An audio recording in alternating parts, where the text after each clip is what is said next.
Right, we're live. Good evening. We will be discussing situation in Palestine. I've got a couple of seasoned activists with me, Junaid, Debbie, Phil. We will give background of the situation. We'll try to explain people who are not familiar with the region, with the conflict. We will provide you with facts and hopefully we can shed more light on the situation and we can explain how the mainstream media are twisting the narrative. I will see if we can see, I will check if we can see chat. So if people want to ask a question,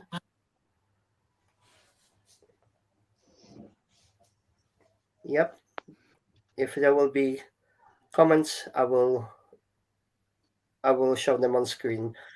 So if we can just start from Junaid, if you can introduce yourself and help Hello. us to understand the situation.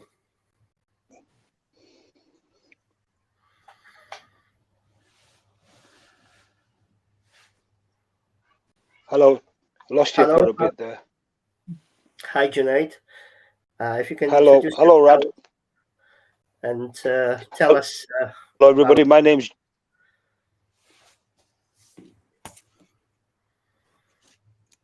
Oh dear. He's frozen. Yeah. Debbie, fire up. We will wait for connection to stabilize. Sorry, did you want me to speak? Yes, please. While Junaid is frozen. Okay.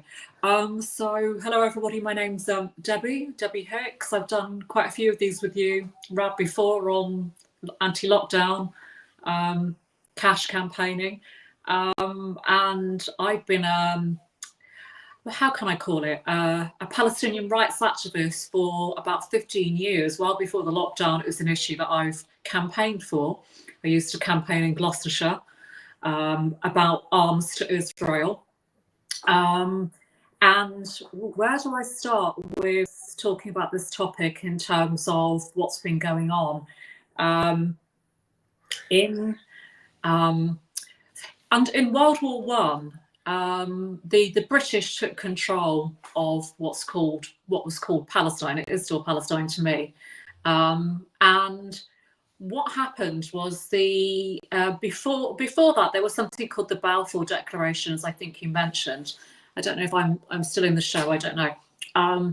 There was this Balfour Declaration, which was this idea that the Jewish people should have a homeland, should have somewhere to go.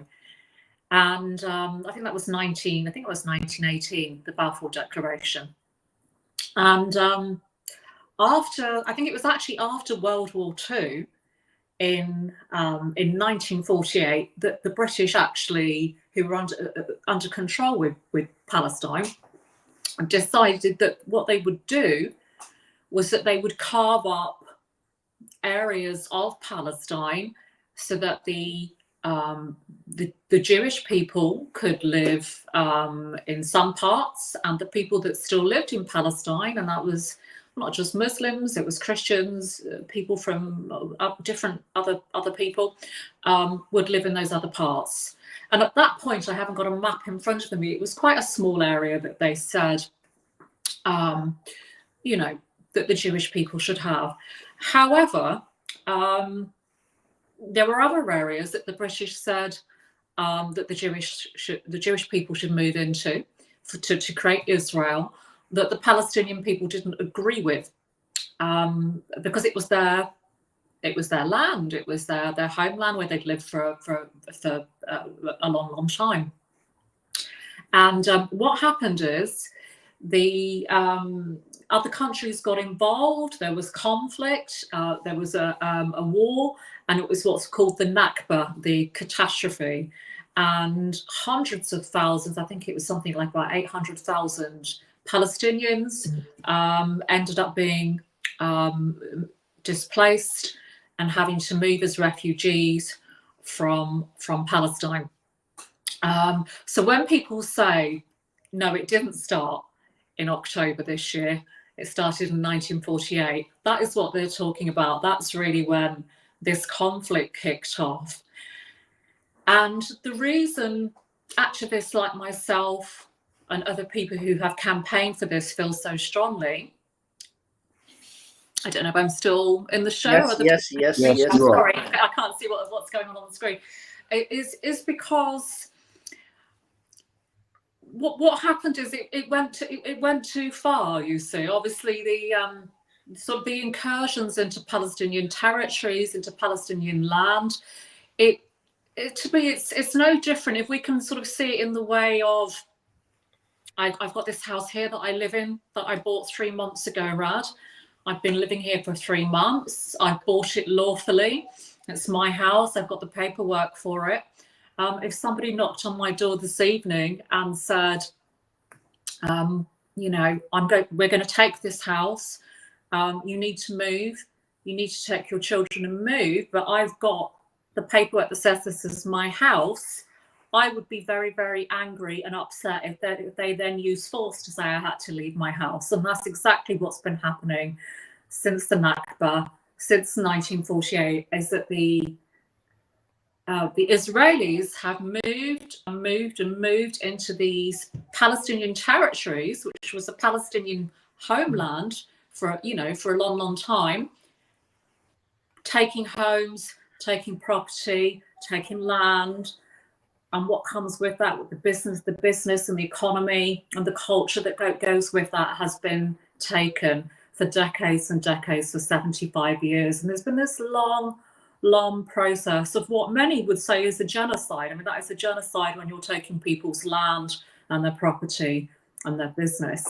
And that's really what's been happening for 75 years. And obviously there's been lots of conflict around that.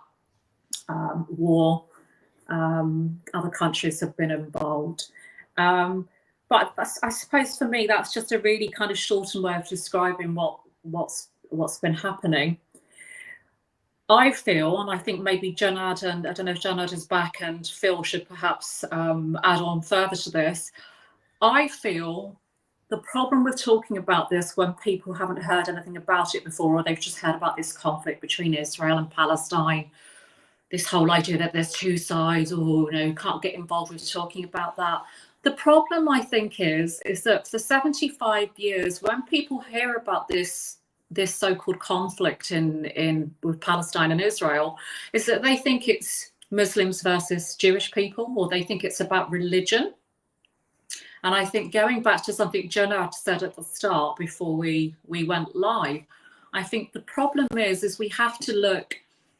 And I don't know who said this just now, but we have to look at the fact that actually, what is Israel really about? It's not about what's going on. Is not about religion.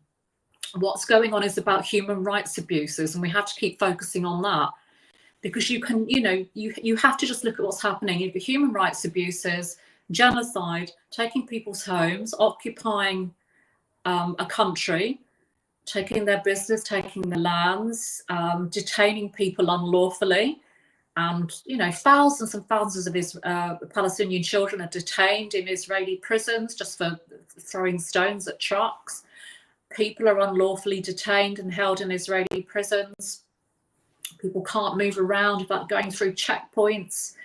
It's literally, Gaza, which is obviously what we're talking about at the moment, is like a concentration camp. An open-air concentration camp where people can't move freely, and they certainly can't move in and out of the area, the Gaza Strip, which is a very small area. They can't move in and out.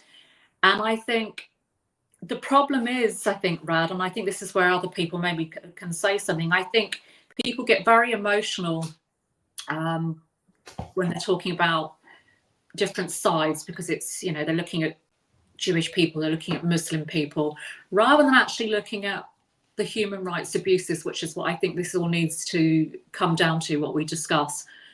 Human rights abuse, taking away people's land, their homes, their businesses, their economy. I mean, the unemployment there has been for a long, long time. It's through the roof. There's no work. Detaining people unlawfully. Trafficking is another thing. Children get trafficked. That's not talked about. Palestinian children are trafficked. And now, obviously, we're literally witnessing in real time, aren't we? On our phones and on our computers, we're literally witnessing in real time people being murdered, a mass murder, a genocide with bombs. And so I think it's that we have to focus on, the unlawful nature, unlawful under international law nature of what's been happening, and put the religion aside. Because to me, and I'm not religious, I don't follow any religion. Religion is irrelevant. We shouldn't be discussing, well, this is what the Jewish religion is about, or this is what the Islamic religion is about, because it distracts us from that issue. No. I don't know, Phil, I don't know if you want to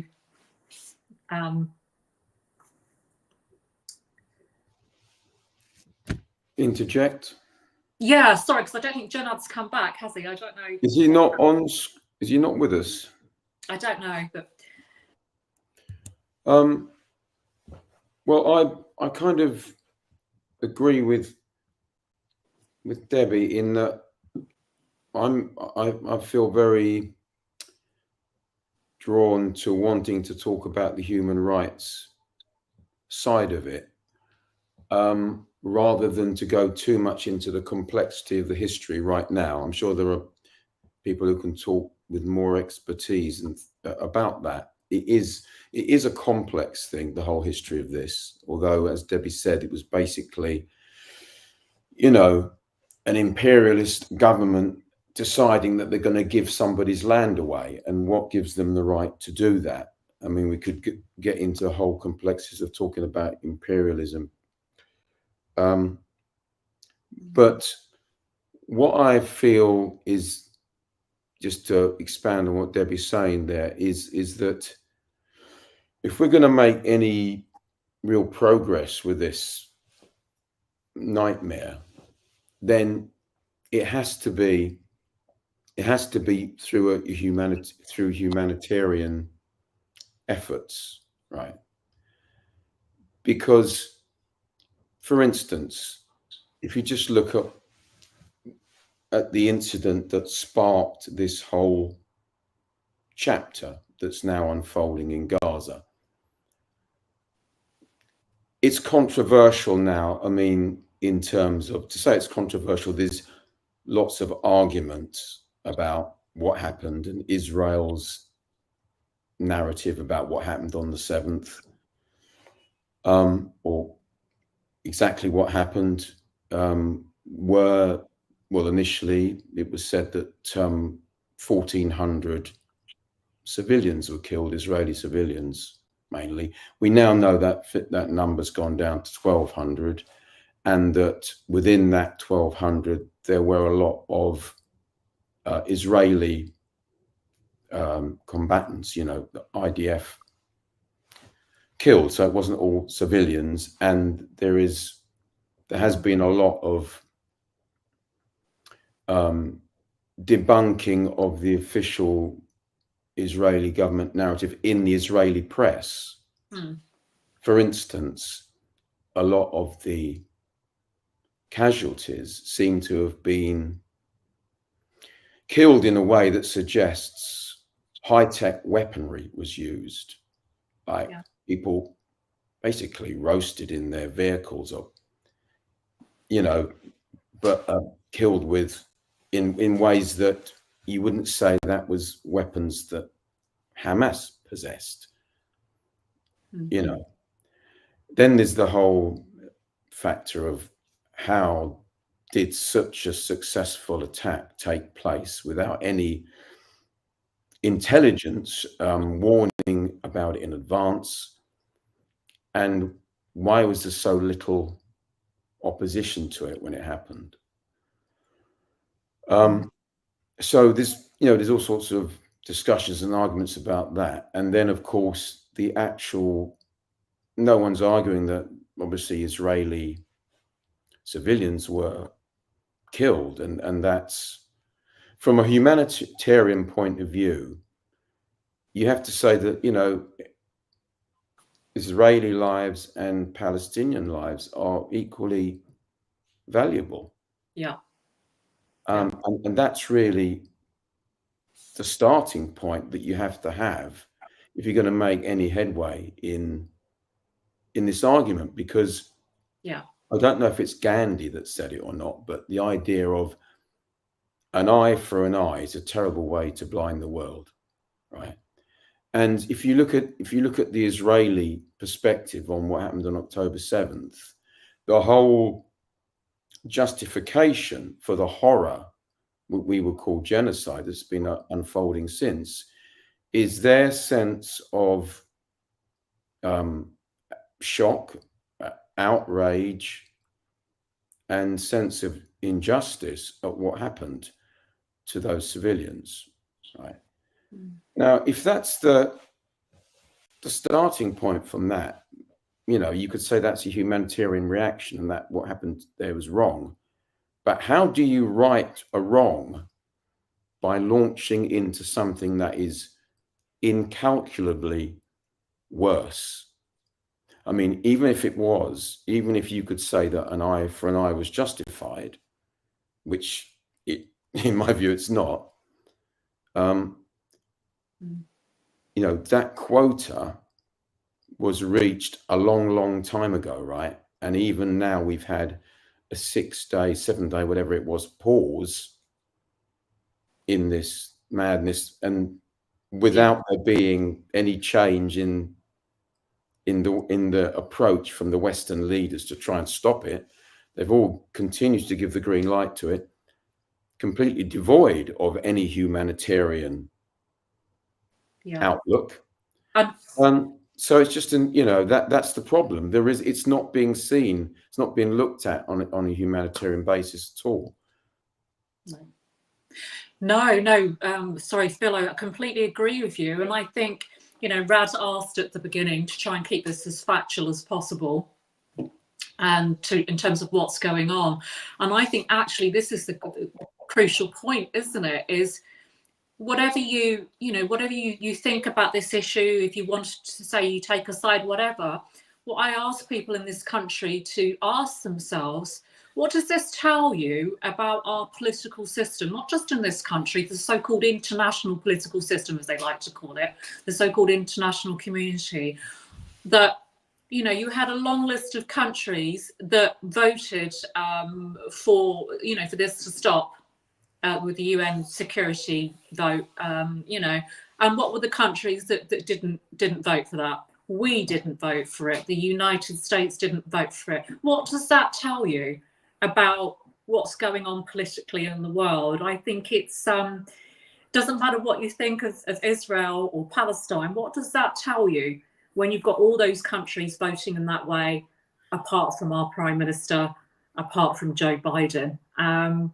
I think that's also what we need to be looking at in a bigger context, isn't it? Is corruption. Corrupt politicians that are not listening to the people once again. Around the world, millions and millions of people are protesting every week, all the time, for this to stop. In Gaza, for this genocide to stop, and they're ignoring people. Opinion polls have been taken in this country, Phil, I'm sure you've been following them, that show that I think it's over 70% of the British people want it to stop. They want a proper ceasefire, not just a few days, which is, just doesn't mean anything, does it? I mean, what does that mean? Just the bombs are going to start again.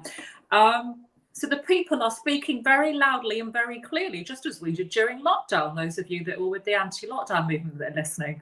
Well, we came out in our millions and we were ignored. Once again, put the pieces together.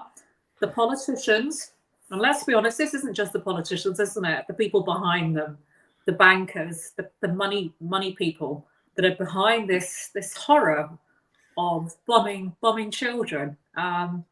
They are not interested in listening to us. And I think that needs to tell us something bigger about what's going on in Palestine when, you know, we've reached this point politically where we... And another point I'd ask, maybe Junaid, I don't know, maybe you or Phil can answer this. What happened to, I mean, they had to literally put an amendment onto the King's speech, didn't they, Phil, to say, can we have a ceasefire? What happened to that principle? It was only a few years ago, even in the, I think in the, what was going on with the Arab countries in, I don't know, about 10 years ago, 10, 15 years ago, they used to have at least have a vote, a proper vote in Parliament. What happened to that? Somebody, the SNP member, has to go and put an amendment onto the King's speech. So all these kind of principles, if you like, of democracy, you know, on this really important issue, have all gone out of the window, haven't they? But it's absolutely gone out the window. Just look at the empty House of Commons when they had the debate on the excess deaths. It was an absolute joke. Democracy is an absolute farce. And you're absolutely right. I mean, when it comes to, I mean, how long did it take to even get that vote at the UN? How many weeks was it? How many Palestinians had been killed before I mean, it went on for weeks and weeks without even a vote being mentioned in the discussions about it. It's something completely unprecedented. And I think it's a very significant moment in history because we've never seen anything quite like this before. Although this conflict's been going on a long time, I remember how horrific the 2014 campaign on the Israel bombing of Gaza was. And I couldn't believe it, just watching night after night after night, hearing about women and children who'd been moved to supposedly safe buildings and then buildings then being bombed, and nobody said anything about it. So in essence, this isn't something new. I mean, politicians ignoring that issue, but it is different on this time because of the sheer scale of it. It's you know, it's to a point where the whole world has noticed it can't be ignored. And it's gone on for such a long time at that same level and being ignored. And I think what's very significant about it, with the fact that it's coming on the back of COVID, it's coming on the back of Ukraine. And I think it reveals what a lot of us have been saying for many years. And we've been called conspiracy theorists and derided for expressing the notion that our political system, our governments, on a worldwide basis, are corrupt and evil enough to. I don't want to get into lots of other other issues, let's call them, but evil enough to do evil things behind our backs. And you know, what's happening now, there are certain things that can't be said about people like us. And that is, what would often be said was, well, what you're saying is, I don't believe it, it's wrong. The government wouldn't be evil enough to do what you're suggesting they would do.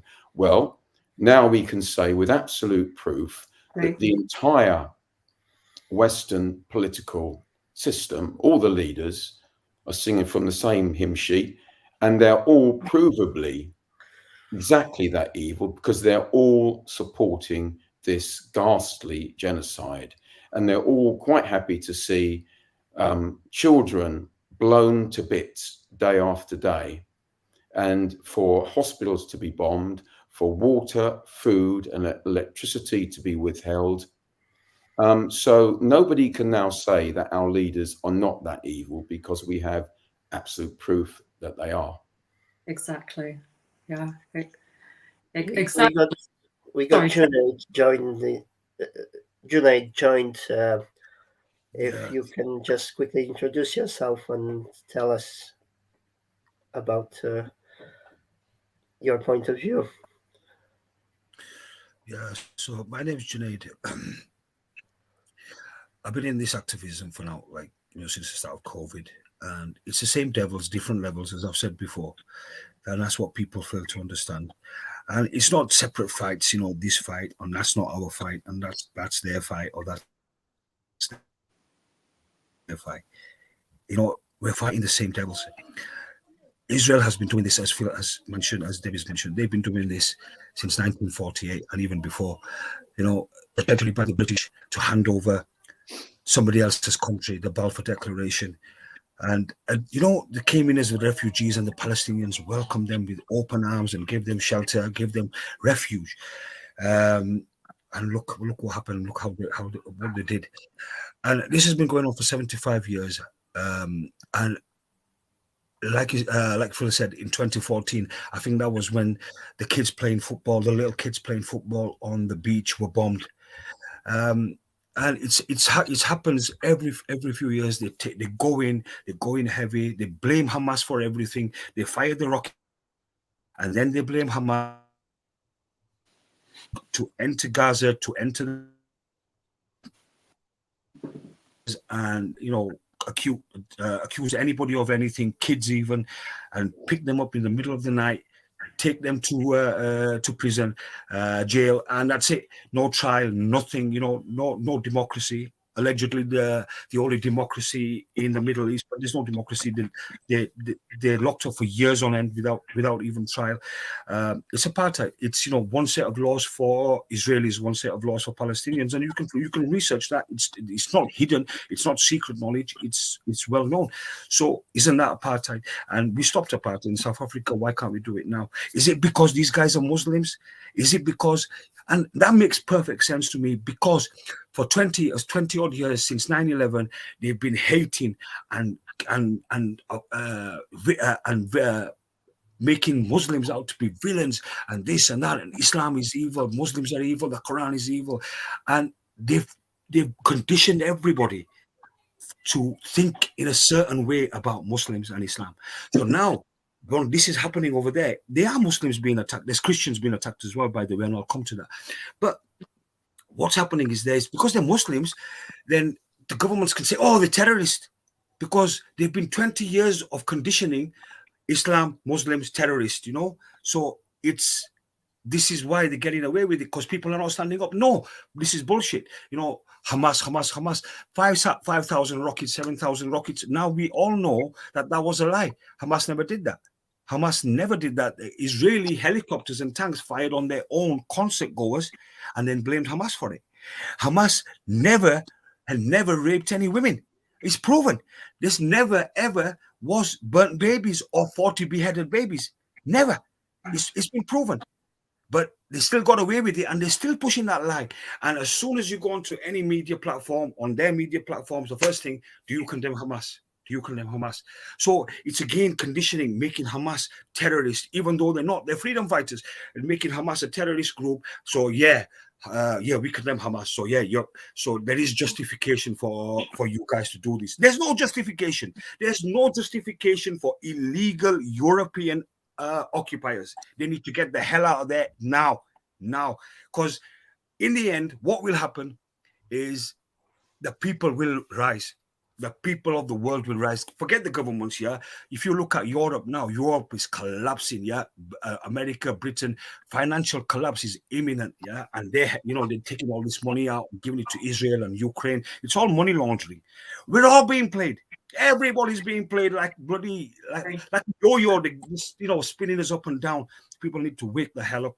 People need to wake the hell up, and we need to march to London, to that city, city of London, that city of Westminster, Square Mile in London, and we need to drag these people out of Parliament, because what they're doing, as Phil mentioned earlier, the level of evil, the level of greed.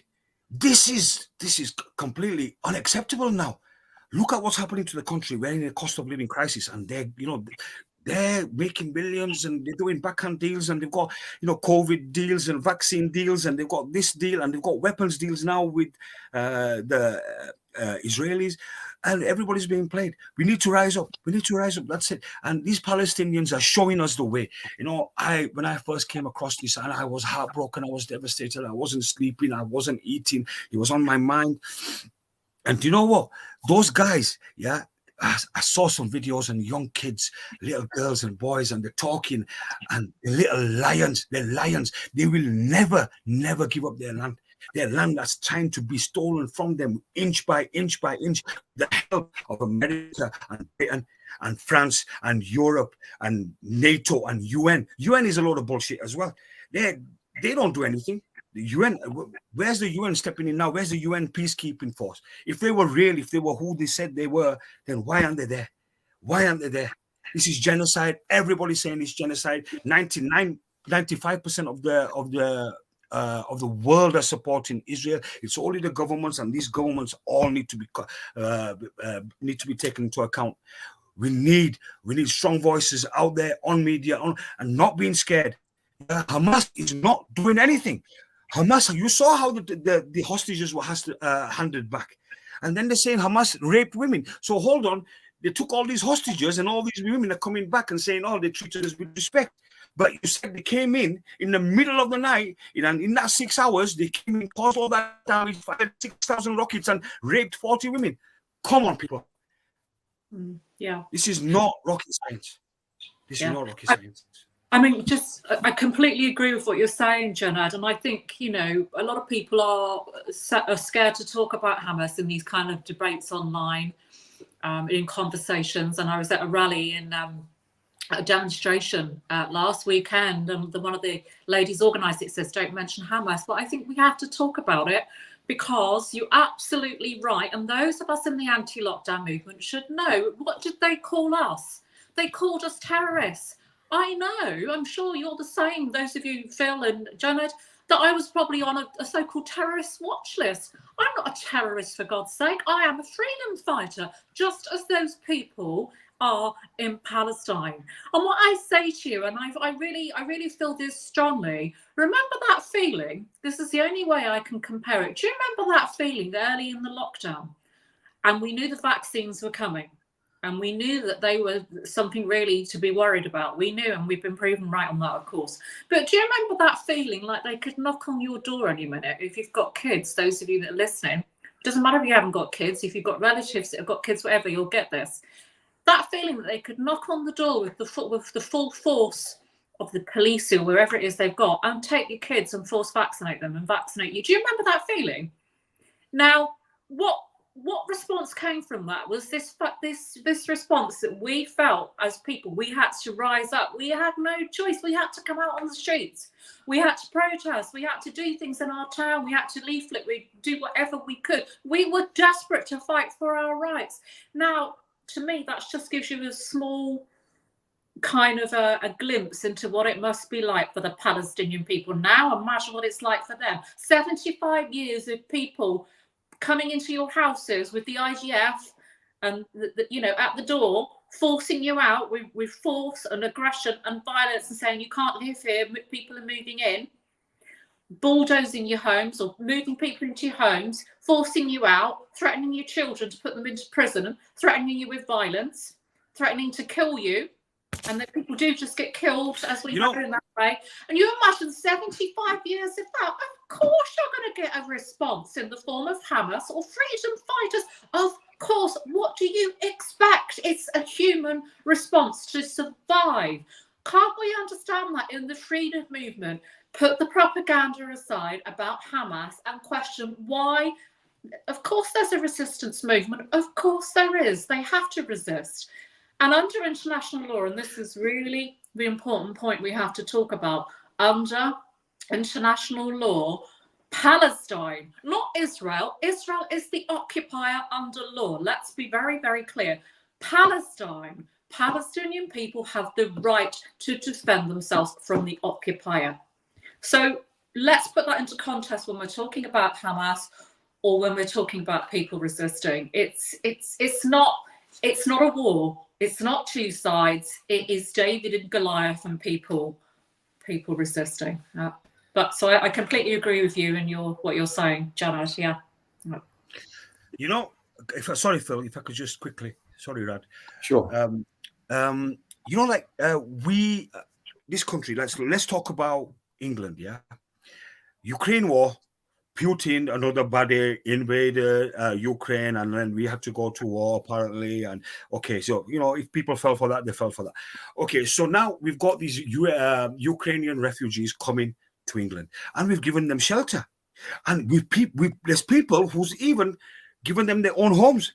They've called them into their own homes, and they've given them food, shelter, housing, whatever. Yeah. Now we've got all these Ukrainian refugees, and then another 5 years, 10 years down the line, they start saying, "That house is mine. You need to go." And then they all start doing that. And then because they've got their people in positions of power, so they get the people in positions of power, and then they start taking things from you, and then you haven't got any rights because now they are making the law. Now this is what's happening in England with the Ukrainians. Now, what would any, and I challenge any Englishman do at that point? Would they not pick up arms and fight and protect? If the Ukrainian refugees who we brought here as refugees, and then they started killing our children, bulldozing our homes, stealing our land, telling us, kicking us out of our own country, what would we do? What would the British public do? And I challenge, I guarantee you 99% of British people would say, I'd stand and fight. I'd pick up arms and fight. So then they would be Hamas, wouldn't they? They would be Hamas then. Anybody who fights for their country is a terrorist now. And we've seen it since 9/11. Look at what Britain have done. Well, Nelson Mandela was a terrorist, wasn't he? And Nelson we were Mandela everywhere fighting they've for destroyed rights against These apartheid people was a terrorist. Yeah.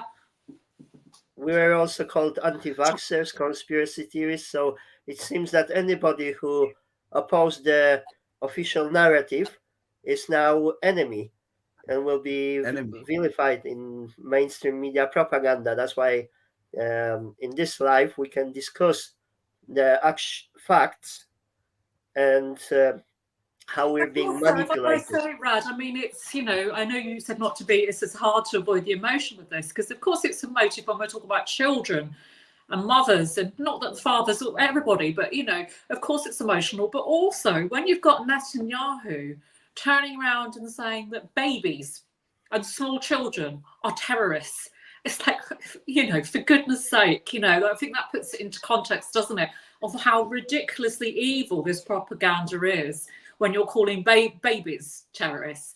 And those of us, and I appeal to those that are listening, that were, mothers out there on the front line, as I stood there in front of the police watching them beat the out of people. I'm sure you and Junaid and Phil witnessed that during the lockdown as well when we were out on the streets. You say that to those mothers, they were terrorists. They were out there on the streets, just as those Palestinian mothers, when we see them in that footage. Not that it's comparable, as I said, it's nothing to compare with Palestine, not at all, but just to give us a kind of glimpse into those emotions that go through us when we're fighting for our rights. When we were in those situations in London, as mothers, all we were thinking about was the future for our children. Can't we just put ourselves in the shoes of what it's like for those Palestinian mothers and fathers at the moment, and parents and grandparents as well? When they're facing this, they're not terrorists. They are human beings. They are parents that are, resisting. They're fighting for their children's lives and for their futures. And that's all they've been doing for 75 years, is saying, we have a right to a home. Just as we were saying during the lockdown, we have a right to freedom of movement. We have a right to freedom of speech, the right to live where we want to. The 15-minute city thing kicks in there, doesn't it? That's all they're saying. And they've been saying for 75 years. We just want those rights that you have in the UK, and that we're fighting for now. Can we not just see that we're all the same? We're all, sorry to steal the thing from the protest that people shout out, but it's true. We are all Palestinians. In fact, we're just all, how about we're all human? Does it matter about who we are and where we're from? We're all human, and we all deserve to live. And it's, is it just me? But I find it crazy that we even have to discuss this as well. That I'm happy to discuss it, but that we even have to discuss the right to live. Where have we reached as a planet where we've got to discuss the right to live? Anyway. Exactly. Totally. That Perhaps is really rude. I will pass to Phil. I just want to mention one thing.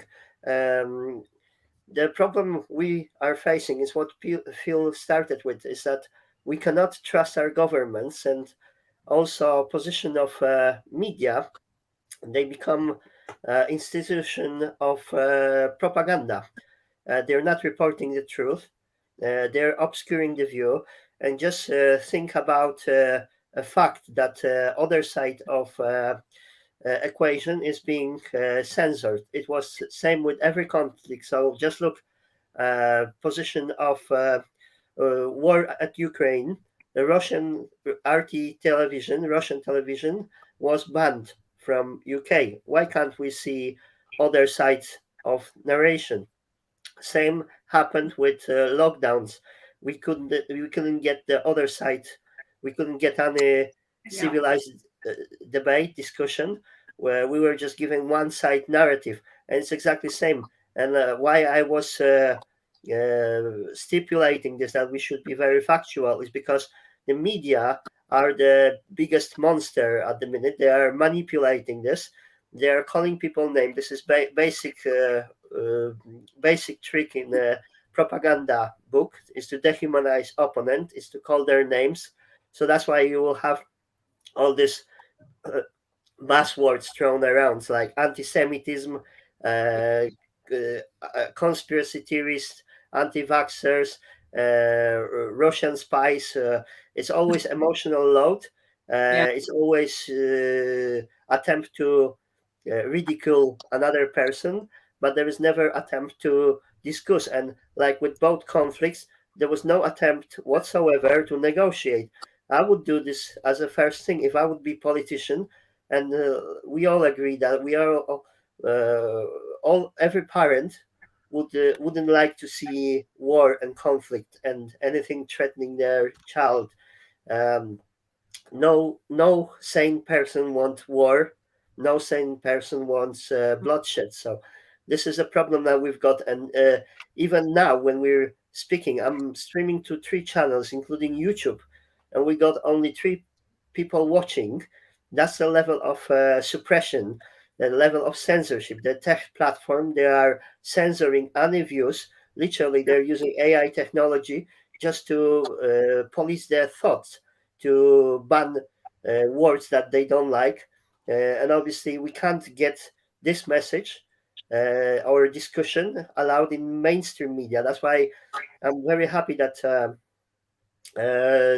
Debbie, you've invited us to have this discussion, and that we can share those points of view.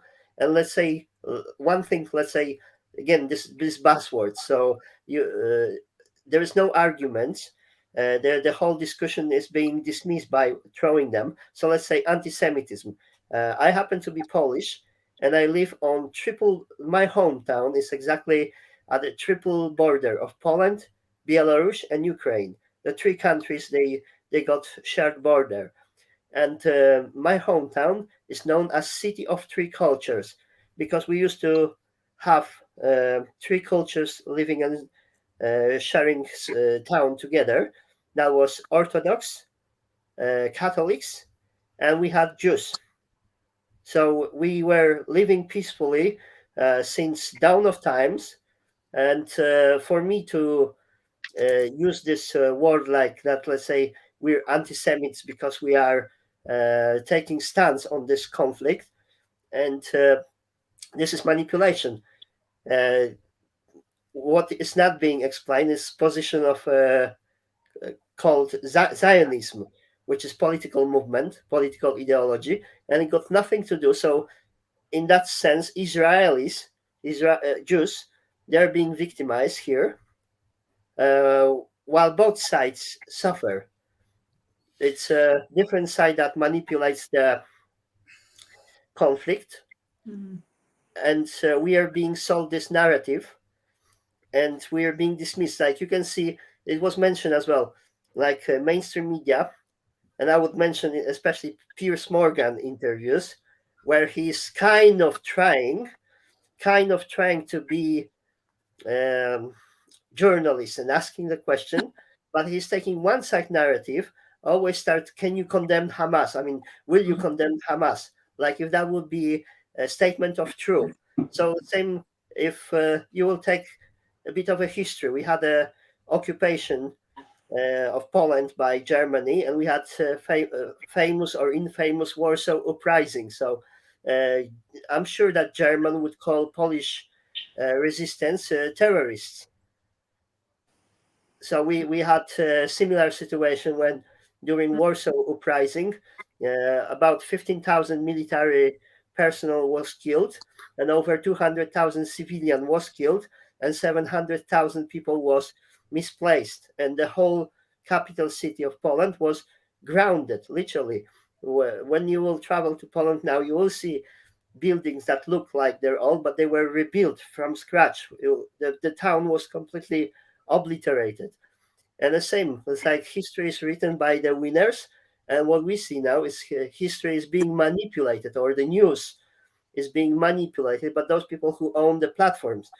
And I will now pass to Phil, because I think he nailed he hit the nail on the head, where the problem is that we are not represented at all by our politicians, and we don't have media, any mechanism, neither democratic or media, to take them to account to the public. So we are living in dictatorship, and all these scenarios, they unfold, the war, conflict, and we are being deprived of having say, because nobody as a citizen wouldn't like to spend their taxes to kill people, to fund the war.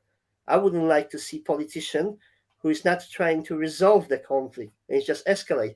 That's exactly happened with Boris Johnson, who is now reported that he stopped negotiation and escalated conflict of Russia with Ukraine. So, Phil, if you can continue on that, please. Yes, I totally agree with you about the effect of the media and, well, the politicians and the media together that just give carte blanche to these outrages without any question whatsoever. I just wanted to come back on the issue of Hamas and the idea that Palestine have the right to defend themselves. Of course they do. But I would like to just say that, you know, as regards the October 7th thing, I do not agree with the killing of civilians, and wherever they're from. I think that's wrong, you know, and it has to be equal for both sides. But Which what we're civilians seeing though? here Hamas is killed completely civilians. one-sided. Yes, completely Phil, hold one-sided on, this is thing. important. Phil, this is important. Hamas killed which civilians? Yes, we don't know. I don't want to get drawn into that. I just wanted This to is make very important, a general point, right? No, A it's not a general general point, Phil. This is very important. This that is the this killing is of the vital civilians point. is wrong. Sorry? The killing of civilians is wrong, right? 100%. No. But Yeah. which civilians did Hamas kill? I don't know. We don't know exactly what happened there. We don't know. We know. I'm I not know because I've saying done my that research. I I know know, that. Phil, I know because I've done my research. The people that were killed by Israeli rockets. And it's Yes. it's their own admission. And all the other stuff about the beheaded babies and raped women were all lies, and it's been proven to be lies. And they've There's admitted no it's lies. evidence for that whatsoever. Absolutely. The beheaded babies thing is something that was debunked a long time ago, and it's ludicrous that they're still bringing it up because there's no evidence for it, right? So where's all these dead Israelis? You know, there'd be their photos, their families, their history, their background, and they'll be all over the media. We haven't seen it. But even if I'm just making the point that even if one Israeli civilian was killed, then that's bad, right? I agree. It's about humanity. So we're Absolutely. talking about humanity. Absolutely. But the point is, no Israelis were killed by any Palestinians or people in Gaza or even Hamas. That's the point. Right. Well, as I say, I don't know that. I can't know that for sure. But let's, for the moment, just leave that aside. I just wanted to say that, because talking about the issue of, for instance, the UN, the head of the UN in New York resigned, and he said that because there's the issue of is this genocide that's happening in Palestine? We know that it's genocide, but the people who don't want to even acknowledge that is just absurd. The head of the UN in New York resigned in protest at the ineffectiveness of the UN, and he stated that what's happening in Palestine is a textbook case of genocide. Now, the Israeli government spokesman claimed that it's not genocide, and as we've already heard tonight, claim that they're quite justified in what they're doing in Palestine. And I'd just like to read some of the quotes, because this idea of the textbook case of genocide, something that's very different about this case now is not only can we see how many civilians and how many children are being murdered, but what the Israeli government representatives have been saying about this. And I'd just like to read some of the quotes out, starting with Netanyahu, because this is genocide in their own words. And Netanyahu said, and this is, he quotes the Bible here, Samuel. He says, "Now go and smite Amalek." Amalek is like a term for referring to people as animals. "Utterly destroy all that they have and spare them not, but slay both man and woman, infant and suckling, ox and sheep, camel and ass." Now, the other thing that Netanyahu says about the IDF, absurdly, is it's the most moral army in the world, which is patent. We were talking about comedy earlier. That's patently ridiculous. The Israeli president, Isaac Herzog, says it's an entire nation out there that's responsible. It's not true, this rhetoric about civilians were not aware, not involved. It's absolutely not true, end quote. The defense minister, Yoav Gallant, says there will be no electricity, no food, no water, no fuel. Everything will be closed. We are fighting against human animals and we are acting accordingly. Gaza won't return to what it was before. And I might add there, so what it has been acknowledged as being is a giant concentration camp. Yeah. And Gallant continues, "We will eliminate everything." And Dan Gillerman, former Israeli ambassador to the UN, says, this is stunning, "I'm very puzzled," he says, "by the constant concern which the world is showing for the Palestinian people and is actually showing for these horrible, inhuman animals who have done the worst atrocities that this century has seen." Right. So I'd just like to say, even if that were true, which patently it's not, that these little children, defenseless children, are terrorists, patently that's not the case. Even if it was, would the answer to that be to launch something incalculably worse on people who have done nothing wrong? Absolutely not. It's completely indefensible. It's an indisputable and ongoing case of genocide, a magnitude of which we haven't seen before in modern times. And you know, for these Israeli government people to say the things that they're saying there shows that they are completely deluded and completely cut off from their humanity, wisdom, compassion, or anything, and they're just completely out of control. And they always have been. They always have been. And they played the world. They've made the world think of them as the victims, and they play the anti-Semitism card all the time, and they're very good at playing the victim when actually they are the aggressors and the oppressors. And they've been doing it for decades, for over a century now, and people have been falling for it, especially people in Europe and America, in the Western world, unfortunately. Is it the case that this is planned to destabilize the Middle East again? I came across interesting analysis. There is a channel on YouTube called Middle Nation. The gentleman who runs its name, Shahid Bolsen, he's giving point of view that we don't see in Western media.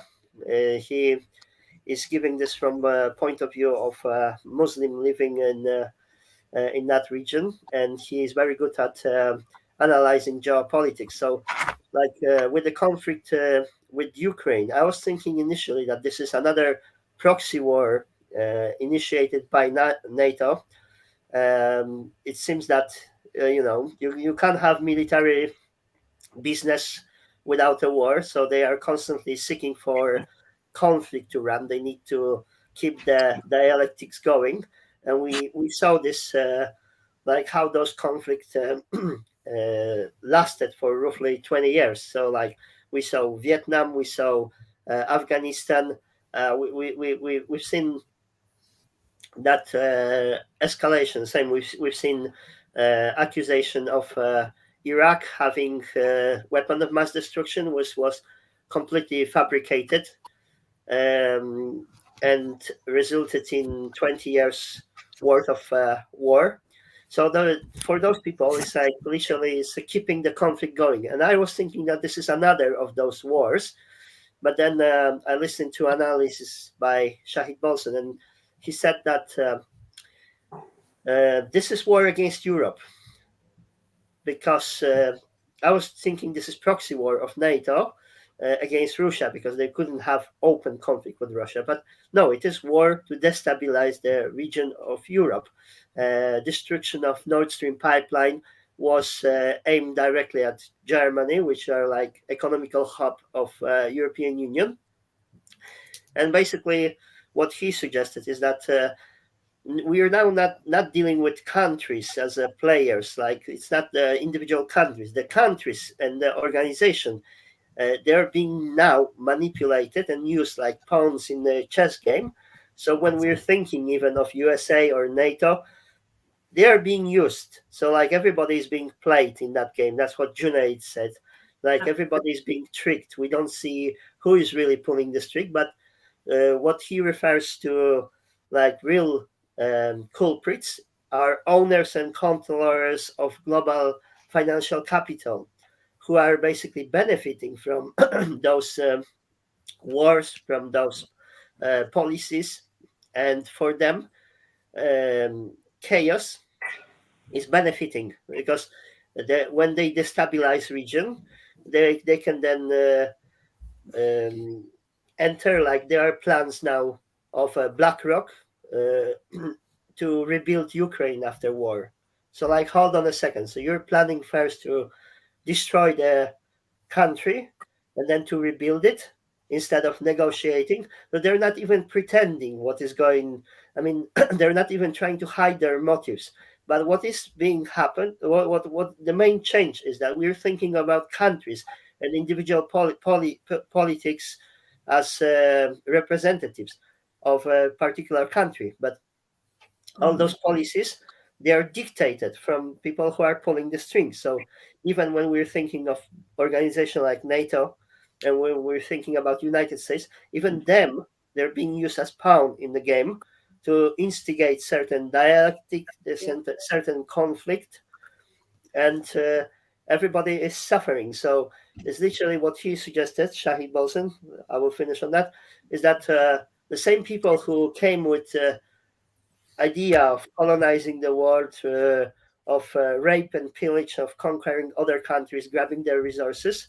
It is exactly the same philosophy, same objective that is being now reverted back to origin. So it started from European countries. So now Europe is being colonized in the exactly same way. So we are now seeing dictatorship. We are seeing kind of rape and pillage. We see the same thing that was applied to countries of east of Africa. But this is not the countries that are dictating this. So likes of Rishi Sunak, they're unelected. They are dictating policies that are not representative of people, of population. Nobody wants to sponsor war. It's not in the interest of UK to be involved in conflict between Russia and Ukraine, and the same to support Israel and to enter that war. But I think that's the main problem that we see now. It's literally we got no representation by politicians in each countries. All those policies are dictated by those people who control the narrative. Mm-hmm. And that's what the main problem is, because we don't know who is enemy, and we are all being played against each other. We're being manipulated into game of calling names. So we now got this what I referred calling names, like using buzzwords like anti-Semitism, while we don't see what is actual motivation behind that conflict. And if not sane diplomacy in the Middle East now, this conflict would expand, because this was a straightforward narration that Iran armed and trained Hamas terrorists. That's what was used. And then same, where there were billions of dollars constantly funneled to Israel for their defense system, and how come they managed to let that invasion when they're known to have one of the best intelligence in the world? There's so many inconsistencies. And the same for instance, for this initial start, when it was said that 300 people on a rave, on a concert, were attacked. Where are footage from that? I mean, nowadays we see all sorts of videos taken by people. Where is footage? Where is footage from that particular? I can't imagine 300 people partying and nobody live streaming or taking videos. Where is footage of that event? So there's so many inconsistencies. So we have to question everything that we're being fed, and we need to discuss how we can get grip back over politics, over politicians, over media, because this is continuous manipulation, and that's how it works. I think that's the root of it. We've lost the democracy. We're now living in tyranny. We're being dictated. We're being manipulated. What they're voting, like, look what happened in Dublin. It's absolute perversion. So we had a terrorist attack, in fact, where unhinged person attacked 5 people, including 3 children. It was such a violent act that it upset people so much that there were riots in Dublin. The city was on fire. I can feel the anger.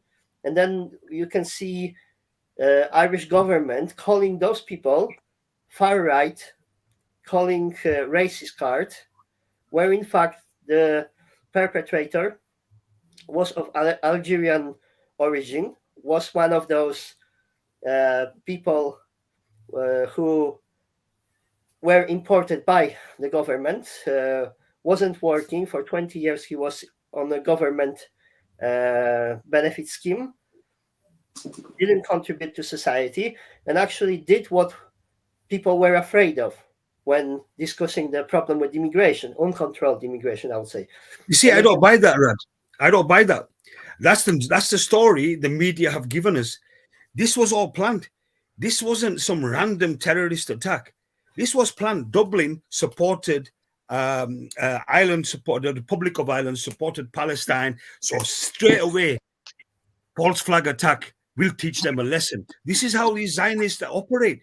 This is how they get favor. This is how they turn people's opinions. All these false flag attacks, 9/11, 7/7, the Westminster Bridge, Ariana Grande concert in Manchester, all of these are all false flag.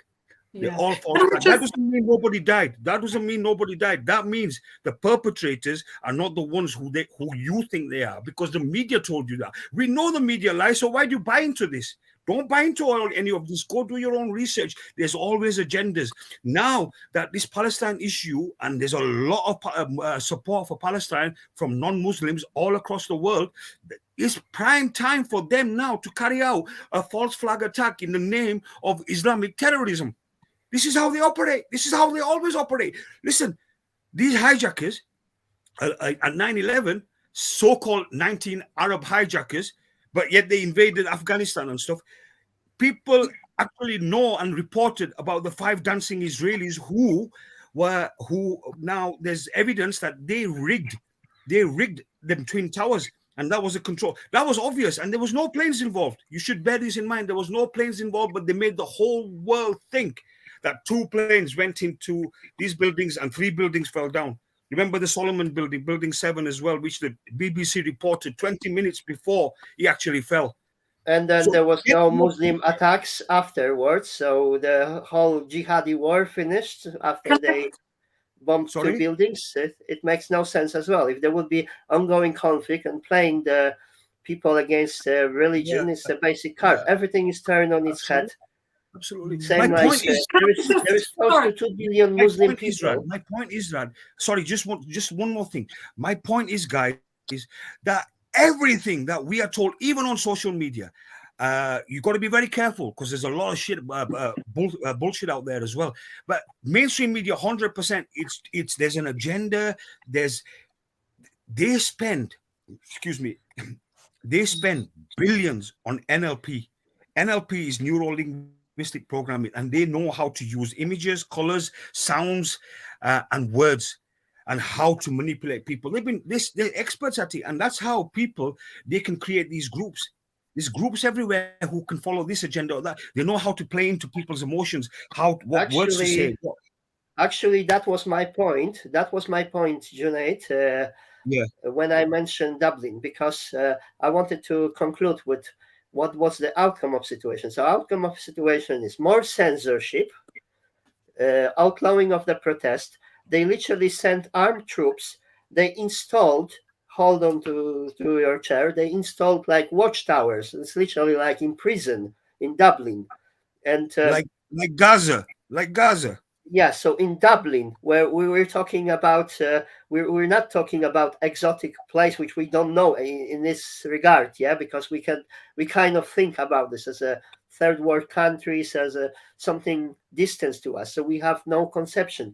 And unfortunately, I experienced this on my own skin. It was in January 2022 when I went to protest in Brussels, and I witnessed something similar to French riots, because those similar mentalities, like Belgium, France, they got similar mentalities. When people protest there, it often turns into riots. So I've witnessed this myself, when police, hand in hand with Antifa, instigated riots to give a pretext to squash the protest. It was anti-lockdown protest, and basically they instigated riots. They allowed Antifa to start smashing things, and they literally stormed people with all sorts of equipment. So tear gas, stun grenades, water cannons, drones, armed vehicles, anti-rioting troops,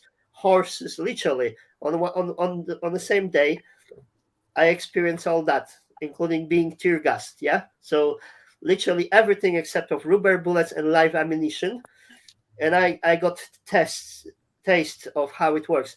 And then the level of desensualization, like people are completely brainwashed. Like you could see people who are bystanders, they were completely ignoring this. Like that's just another Sunday in the park. I can just eat my ice cream. Doesn't matter. Police is beating, tear gassing thousands of protesters.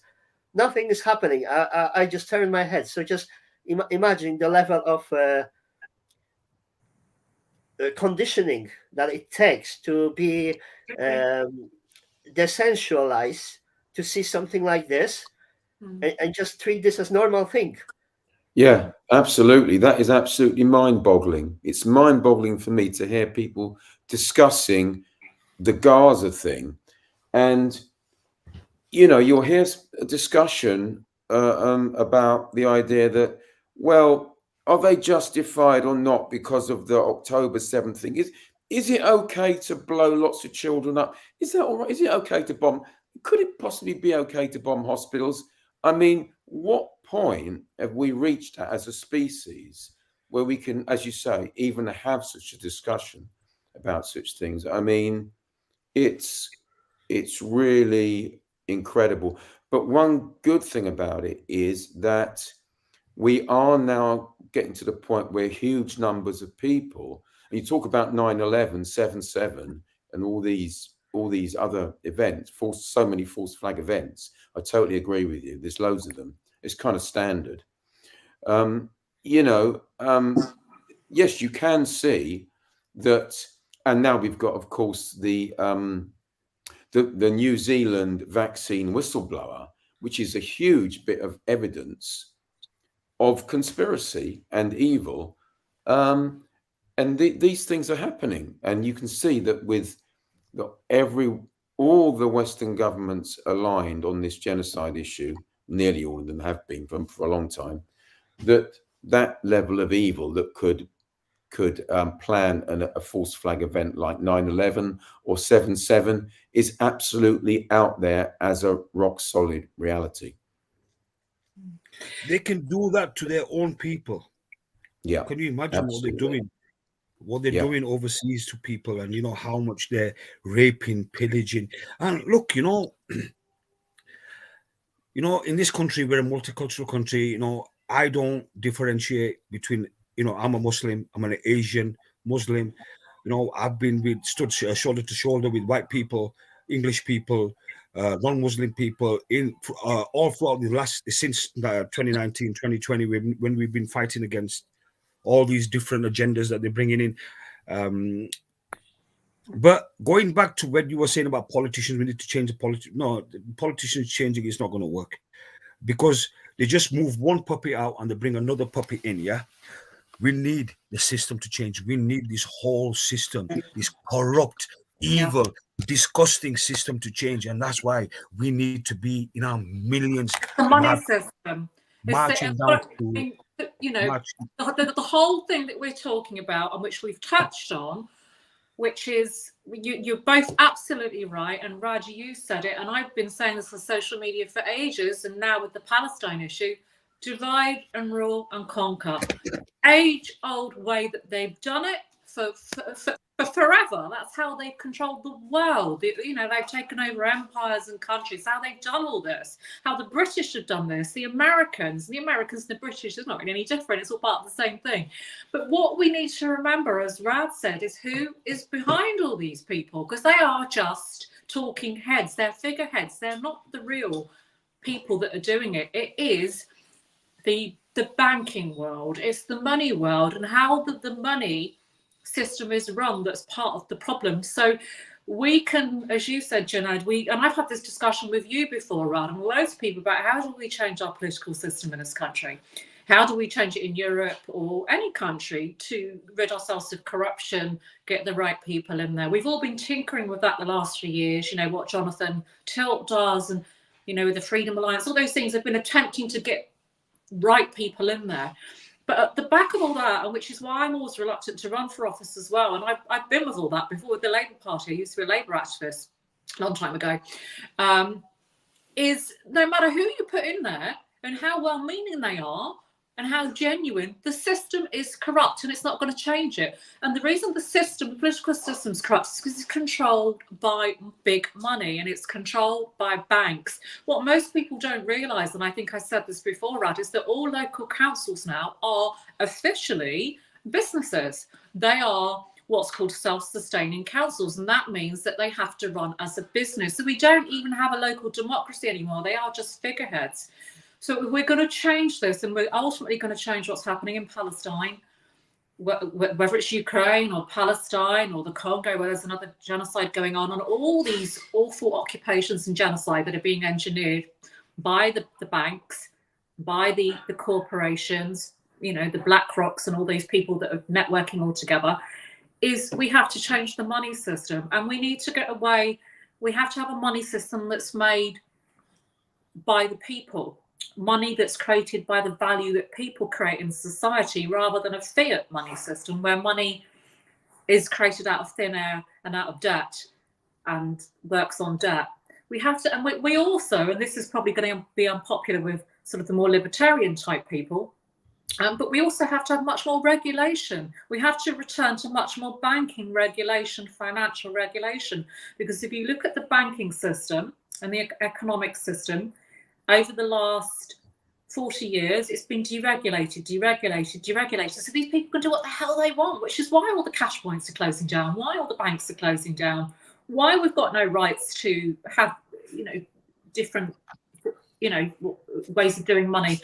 We've got to get back a regulated banking system, but we've also got to change the money system so that it's actually created on value and not out of thin air. And I think it's all about money at the centre of this. And sadly, and then the corruption comes with that. Sadly, what's happening in Palestine is as evil and as heartbreaking as it is. It's all these people, and I think they've lost their humanity. All they think about is money.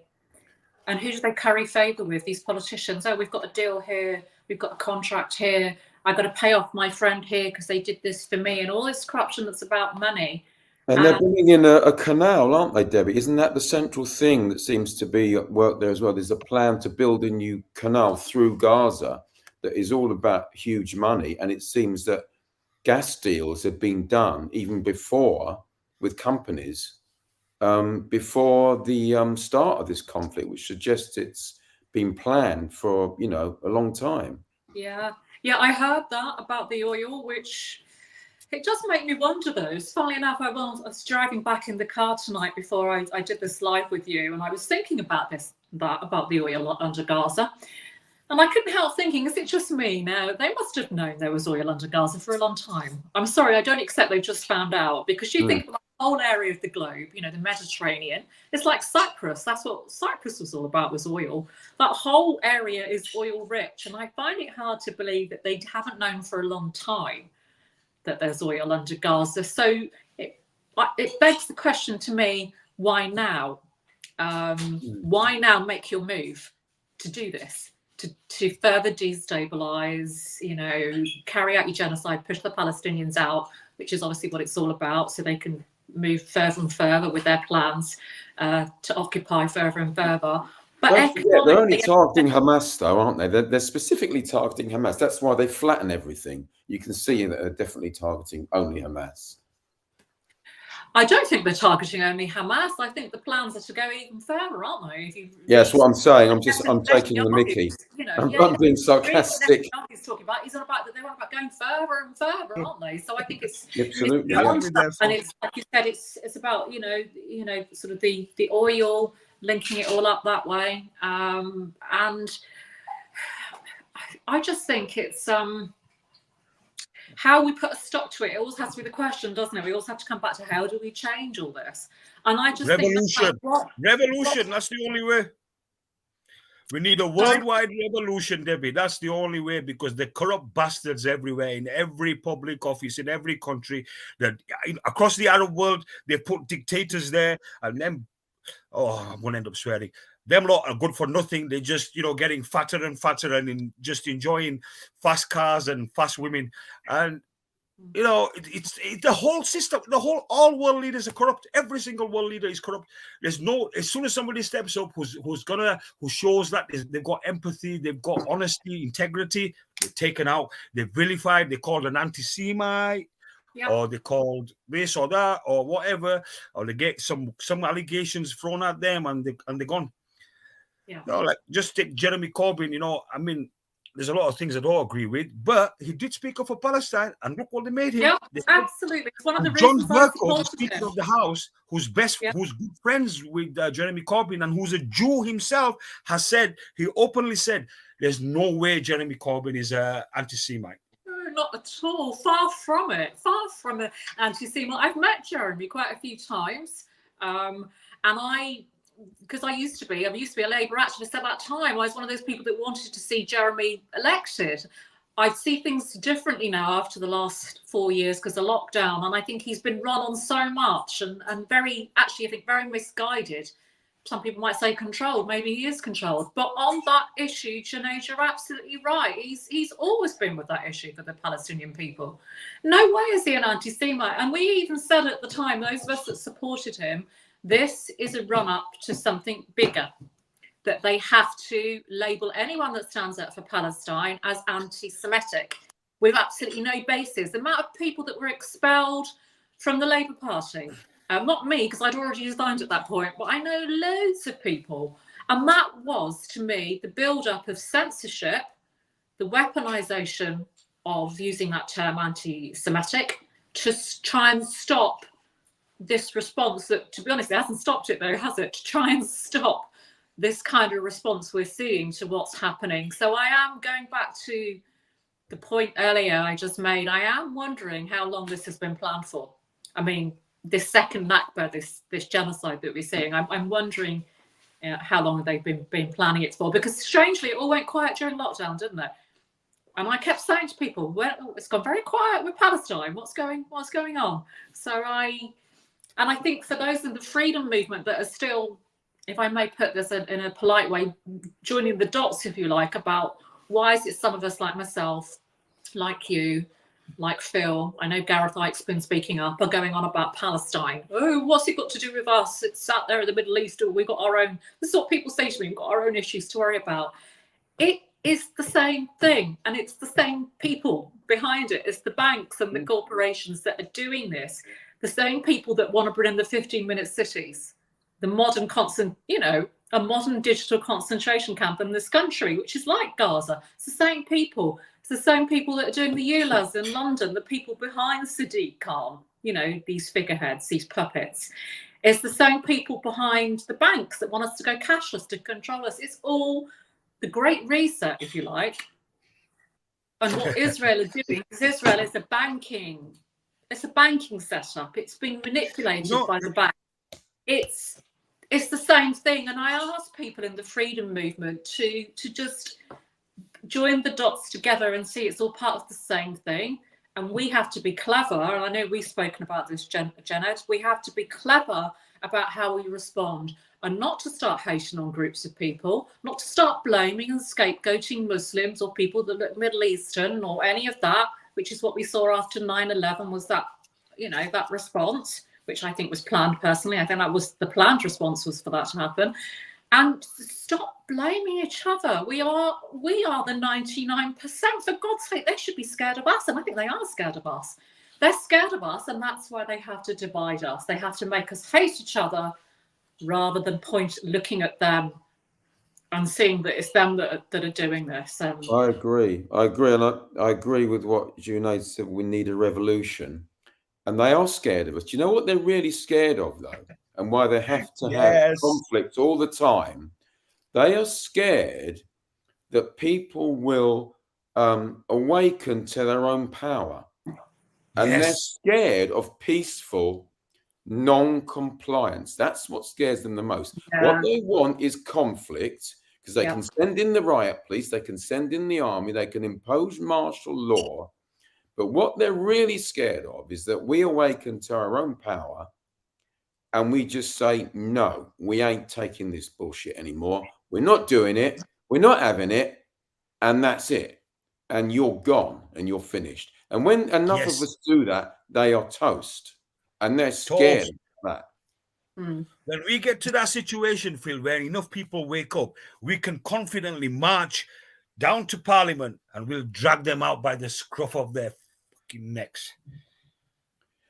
Well, yeah, I mean, it's very tempting. That's quite a nice, there's quite a nice image. And I would just love to see them buggers in prison, on trial and in prison where they belong. Yeah. That would be very satisfying. And, I think we can have a revolution and it'll be a peaceful revolution. That would be good because that's what we need.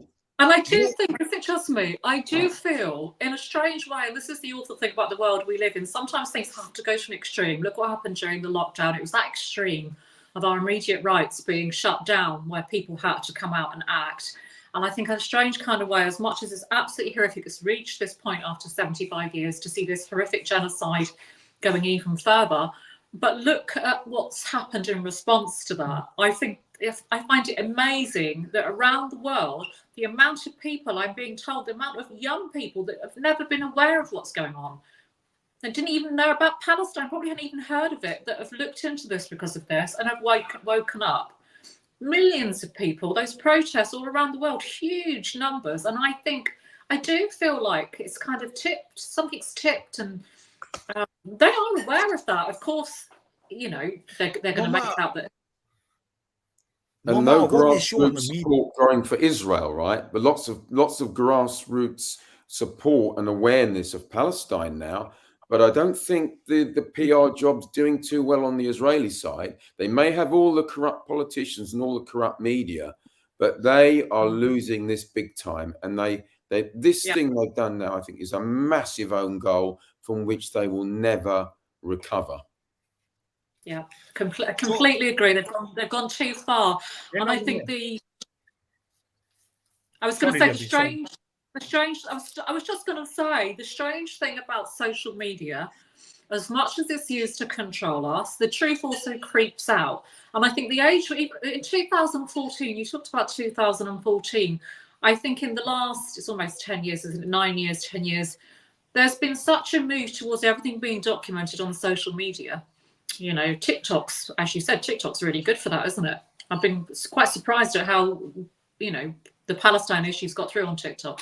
But the difference is everything is documented. As much as it's horrific to see those images of babies and children, and I make myself look at that so I can see what's going on, it's allowed the truth to get out there in a way that, 75 years of journalists writing articles, writing books, very brilliant books, but maybe a little bit lofty for some people. But those images have just cut through to the norm, what I call, if I can say, normal people. And that's why I feel something's changed. And that fills me with hope, despite the horror of this with our politicians and what they're doing. And I think next year's general election, it's going to be next year, it has to be, is going to be very interesting, because I was in Redditch. I was invited to speak there at a small, stop the ceasefire in Gaza now demo, and talking to people there. And, the Muslim community, which does tend to vote Labour in this country, they're not going to be voting Labour anymore. I'm hearing it from everywhere. They are not going to be, of course they're not going to vote Labour. And there's talk of independent candidates on this platform standing everywhere. And then there's others like me, myself, and, like the people that did the anti-ULEZ that are looking at candidates on other issues like the cash. I see all these different independent candidates, even if they don't win, pushing these issues onto the agenda. So I think there's interesting times ahead. I really do. And I think the one thing I always say when we have these discussions is we've just got to keep going. Got to keep spreading the message. Got to keep putting things together. That's right. And also saying to people, which is what we're doing tonight, saying to people, please don't blame each other. Please don't blame communities in this country. Yeah. Blame them. Put your vitriol on your anger, which is what I do as an activist. It's them that I'm angry with. I'm so angry with them. And if we can do that, I think that's how they can't play us. Going back to Gaza, like W just mentioned about sharing information and getting the truth out there. I want to mention a guy called Miko Peled, Miko. Miko Peled, Paled. Now, Miko Peled is an Israeli Jew, and he was in the IDF or ITF, the Israeli terrorist force, which he says himself.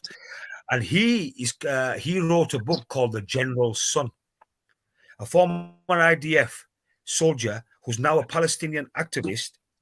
And he wrote a book called The General's Son, and the General's Son meaning his father was a general in the IDF as well.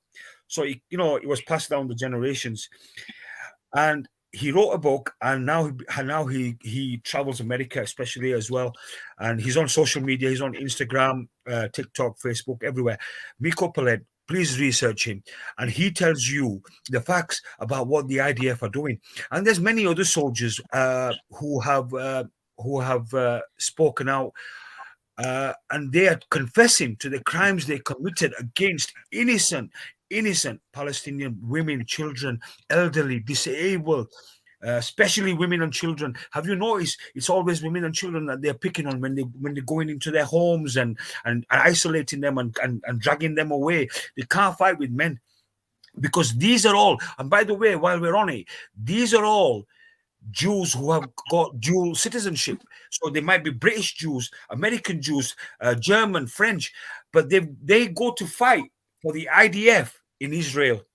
Now, if a Muslim did that, what would happen?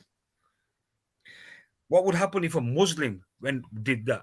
It would be all over the media, and terrorism, and they're supporting terrorists and all that. What are these people doing if they're not supporting state terrorism?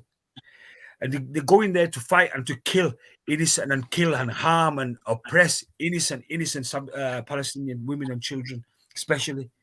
It's shocking, and the world is stood by watching. They're letting this happen. How can this happen? How can they have dual citizenship and go fight for a foreign army when they were born in America or Britain or France or wherever? Isn't that hypocrisy and double standards? It is. Even during conflict with Ukraine, there was a call for British to actually go and support the conflict. So in that case, what's the position? Even Poland was nearly dragged into the conflict. I'm not sure if you remember a situation where NATO officials, they requested Poland to send planes. If we would send planes to Ukraine, that would be basically declaring the war to Russia. So Polish diplomacy, they kept the cold blood, and they said, now we will send them to NATO base, and then you send them whatever you like. Yeah, we can issue you our weapon that we are due to give in that pact, yes, to support NATO, but we will not send planes, because this will be declaration of war. That was the beginning of that conflict. So it's always double standard, and like I said, you're never allowed to see perspective of other side. You only see the one narration. Absolutely, always been the case.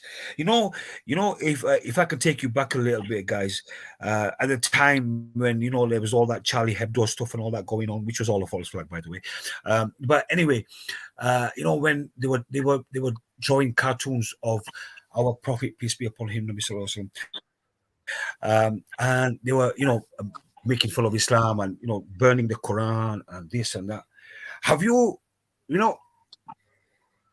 they said it's freedom when the Muslims got upset, and then they said no, it's a free country, it's a democracy, and anybody can say anything. Okay, fair enough. So now, why are they not letting us speak about Gaza, about Palestine? Why are they not letting us speak about COVID and the vaccine and the harms it's doing and the excess deaths?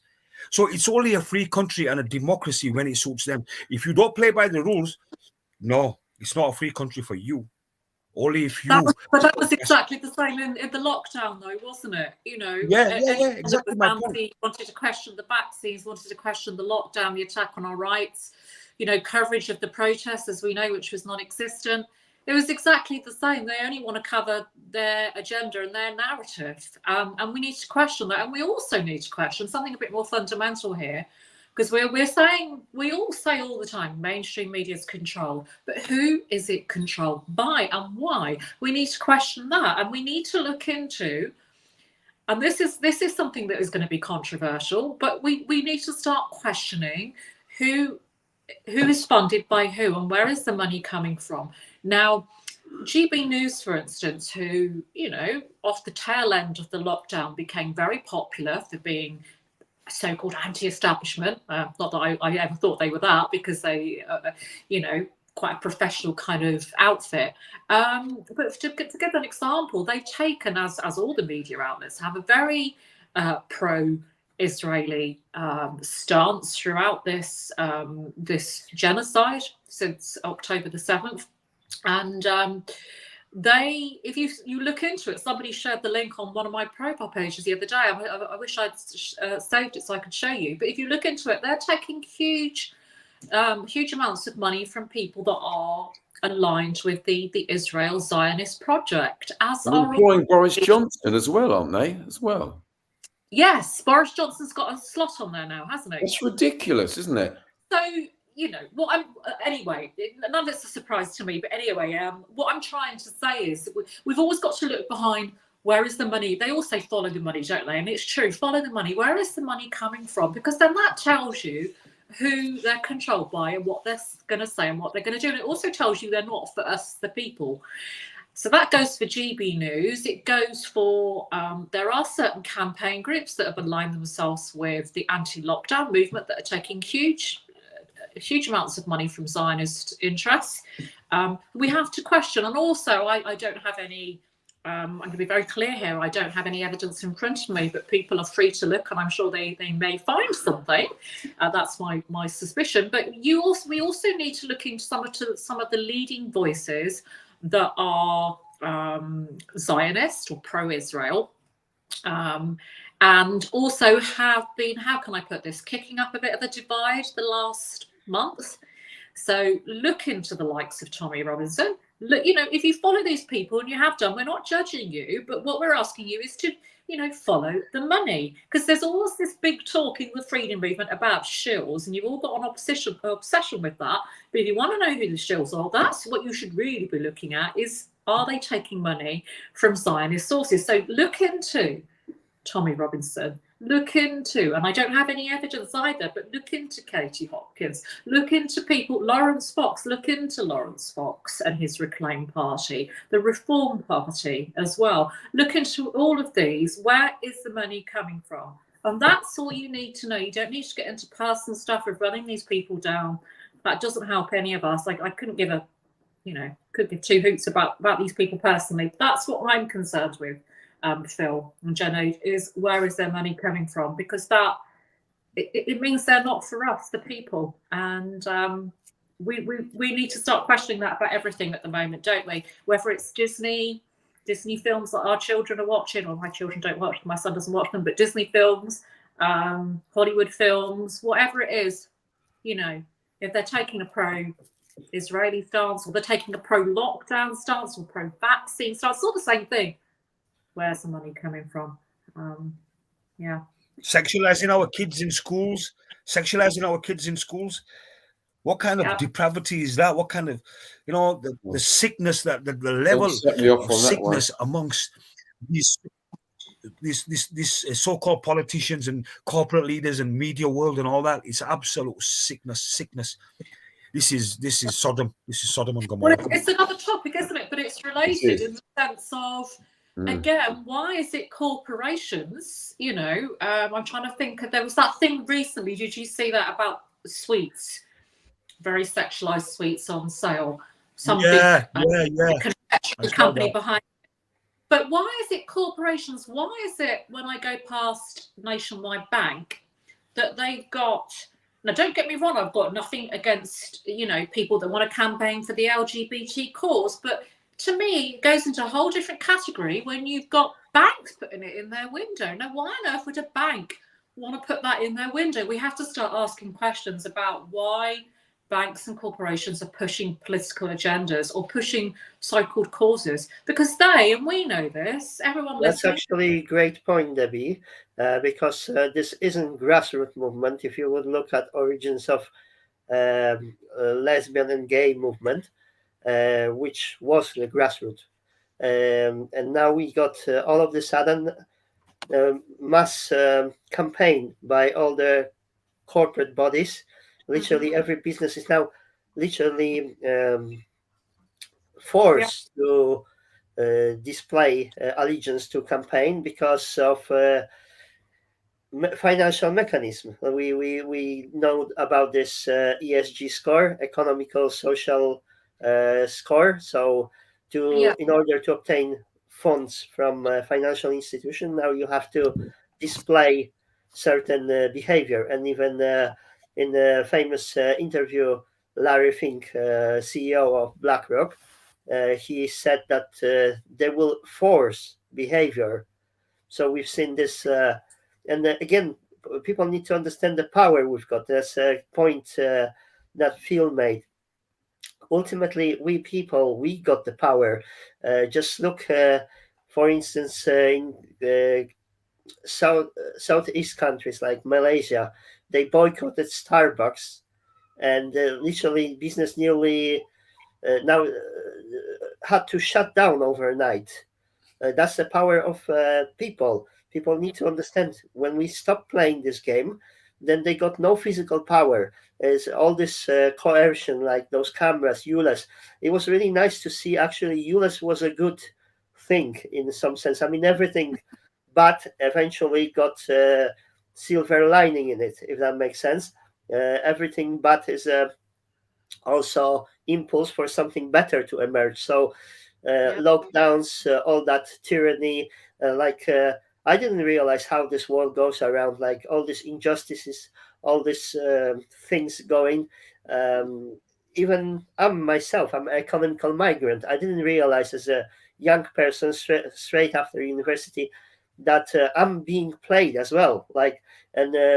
Again, me saying about migration, when I'm a migrant myself, I can see this dialectics going, like how we're being played one against each other, while our oppressors, the real oppressors, they are benefiting and they're laughing their way to the bank. All this infrastructure that is being installed, like ULEZ, cameras every 5 meters, you're actually being penalized for driving cars. But then they don't seem to penalize people who are real pollutants. Like one private flight by jet produce carbon footprint equal to individual driving a car throughout the whole lifetime. So if casual job blocks drive their car over a lifetime, they will not produce that much CO2. Then one flight by Bill Gates, it's just a hypocrisy. When they brought a fleet of cars, Joe Biden, when he arrived to Glasgow, they flown 44 liters Cadillacs, armored Cadillacs, their fleet. Just this alone created bigger footprint than the Glasgow creates over a year. And this is not about clean energy, which we know, because this is just moving emissions on the other side of equation, because we still use coal power plants to power electric cars. This is about control, because all those devices, smart devices, they can be limited in range, they can be limited at every point that they're used. And now just look at the main point, like again, who is the enemy? Debbie, Phil, you've made a great points pointing, like financial institutions and politicians, that they're not accountable and they're just doing as they please, because they are not in any way restrained. They don't need accountability. I mean, they feel like they can get away with everything. I learned, and it was eye-opening for me, that 40% of all dirty money is laundered through City of London, we don't have cost of living crisis. We've got cost of corruption crisis. Absolutely. I was looking closely through data on the lockdown, on what was made by corporations. So Pfizer was making $100 billion profit. We're talking profit, not turnover, profit per year since vaccines were rolled out. Moderna, new player company that never produced any drug, benefited they made like $36 billion. AstraZeneca, that was the smaller player, they made $4 billion profit. Just tell me about another business that can just start and make billions. If that would be genuine emergency, you would expect this to be done not for profit basis. I wouldn't have any problem with that. Yeah. Do you know what Bill Gates said before in the run up when they were still looking for a vaccine, making a vaccine? He said, and it's in my show, taking the piss out of Bill Gates. He said that it would be you have to do it for a break-even price because it's a public good. The other thing he said about doing something as a public good was that they'd have to do less safety. And he said, so governments will have to indemnify, right? And now how much money has Bill Gates made out of that? And just when it was coming out, the bad publicity about Pfizer, when that woman spoke at the just after that at the EU saying they never tested it for stopping transmission. So they said they were moving at the speed of science. Then just at that moment when the shares were going down, what did Gates do? He sold his shares in Pfizer. And he just announced in a casual, arrogant way as if, it's no big deal. That's how arrogant these people are. They're so arrogant that and it's characterized by the Israelis as well. They're so arrogant and they're so drunk on the bloodlust that they just announce these things as if it's just a walk in the park. Phil, Bill Gates has got away with it in the past, you see. He's done it in India. He's done that vaccine thing in India and they let him back in, didn't they? They let him back in. Just one thing, because I'm on YouTube, I just don't want to lose channel. If we can just kind of wrap the words around against the needle thing, so they don't delete the channel. That's literally what is happening. We can express what we want to say, but we just need to use different words.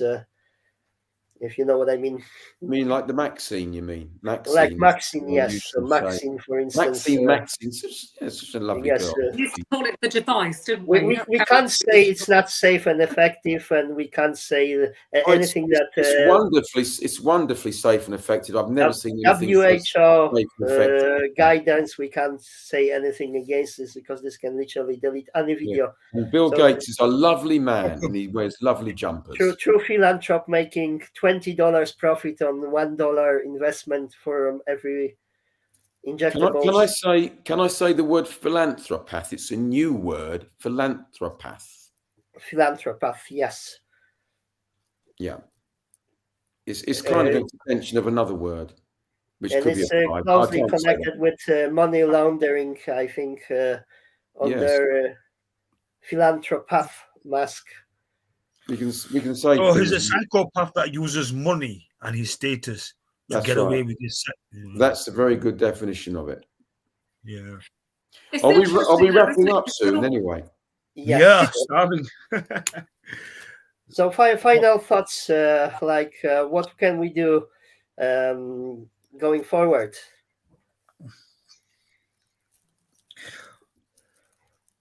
Anybody?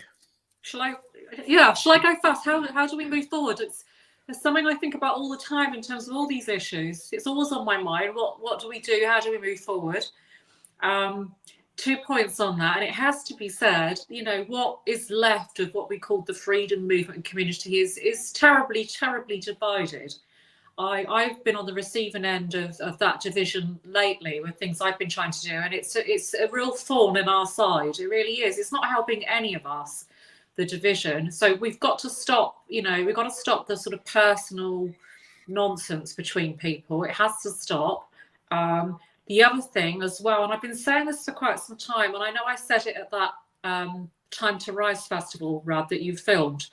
I said it there as well, is that we've reached a point, it happens to any movement, where we've got to evolve, we've got to change. And if we want to keep fighting on the issues we all strongly believe in, that have to change, stopping 15-minute cities, the cashless agenda, which I've done loads of work on, trying to keep cash in the UK, the net zero tyranny that's kicking in this country, and how we link this with, all these imperialist wars in other places and genocides, how we link it all together is we've got to evolve in terms of who we work with. We have got to stop seeing it as about left and right. That's the biggest lesson that I've learned the last 4 years from coming from a left-wing background. I don't see the world in that way at all anymore. We've got to put left and right. We've got to forget all that, because I see people have gone back into that in the freedom movement. They've gone back into these kind of boxes, if you like, of I'm this and you're that, or oh, you're woke left, and if you're speaking about Palestine, you must be woke left. All that nonsense has kicked back in, and we've got to stop that. We've got to come together on issues that we agree with, which is why I will happily go on a Palestine demo, because I agree with that issue, standing up for for their rights, alongside people that I might not agree with on other things. And it doesn't mean I'm going to work with those people on other issues, or I'm going to like those people, to be friends with them. It just means on that day we come together on that issue. And I think we've all got to start seeing the world this way, because I think the mistake we've made the last 4 years is to become tribal as a freedom movement. It's like, oh, we've got our movement now. This is our movement. That was the beginning. Do you remember that big banner, our movement? And as much as that sounds great and unifying, actually, maybe it isn't just our movement. Maybe it's about working with other people in other groups, even though they might have got it wrong on lockdown, horrendously wrong, and said awful things about us. Perhaps we've got to reach out and work with them on different issues, because if we don't, we ain't going to be able to deal with the next few years that are coming, because we can't all just stay in our little groups and say, I'm not working with, which is, I think, really what we've all been saying today with the whole divide and rule stuff. And that's what I'm hoping and will put my efforts into, is reaching out to other people, as much as they've been horrible to me as well, some of those more left-wing groups, if you like, and other groups, but reaching out to other people to work on different issues. I think that's the way forward. Thank you, Debbie. Junaid, final thoughts? So the freedom movement was fragmented, divided before Gaza issue happened. The Gaza issue now has highlighted the Islamophobes and the racist within the movement, and I am glad of this, because I am going to keep a very wide distance from these people. If they're going to be Tommy Robinson, Stephen Yaxley Lennon supporters, who's a Zionist shill and an agent who gets paid by the Zionists, and they're going to support him, who never stood up for the people of this country when the vaccines were being imposed and forced on our elderly, who were killed in their care homes, who were murdered in the care homes with midazolam and morphine, remdesivir and ventilators in hospitals, and he never spoke up. Yeah, he speaks up about this. So he's a shill. He's 100% shill. He doesn't care about this country. He cares about his status, his money. So if anybody's following them, I don't want to have anything to do with them. If you don't support Palestine, I don't want to have anything to do with you. If you support Israel, I don't want to have anything to do with you. That's I'm being straight up here. I ain't got time for people like that. This is now time where the whole world is uniting for Palestine. If the people in the truth movement can't see it, then good riddance to them. I'm done with them. Thank you, Phil. I like what Debbie was saying about, working with different people. I think we're witnessing, since COVID unfolded, we're witnessing the fact that there's a war. To me, COVID was the first undeclared war on all the people of the world. And this is what we're dealing with now. This has been revealed. And as I said before, I think the answer to that is the empowerment of individuals, creating peace through individuals becoming free. And that has to be based on wisdom, courage, compassion. And central to that is respect for the dignity of life. That has to be central to whatever happens now, because without that, we can't move forward as a species, and we could easily self-destruct. So, you know, we have to become happy, become empowered, and realize that we're all in this together, and that labels and putting people in boxes is what the system wants. They want to shrink our consciousness. They want to shrink our focus. But what we need to do is expand our consciousness and become who we are, because we are powerful beings and we can create a better world than this. Thank you, Phil. Thank you, guys.